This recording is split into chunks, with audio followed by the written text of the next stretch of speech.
আমি দাঁড়িয়ে আছি আন্দামানে আমাদের বিখ্যাত সেলুলার জেলের সামনে, যেখানে আমাদের ভারতের জাতীয় পতাকা উঠছে। আজ আমি আমার তরফ থেকে জাতীয় সঙ্গীতটা সাইন ল্যাঙ্গুয়েজের মাধ্যমে দেখাবো।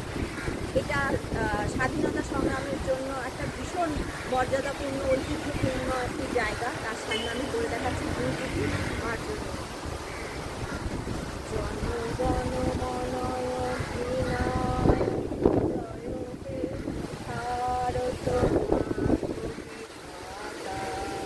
पंजाब सिंधु गुजरात मराठा द्राविड़ उत्कल बंग विंध्य हिमाचल जमुना गंगा उच्छल जलधि तरंग तब शुभ नामे जागे तब शुभ आशीष मागे गाहे तब जय गाथा जनगण मंगलदायक जय हे भारत भाग्य विधाता जय हे जय हे जय हे जय जय जय जय हे जय हिंद।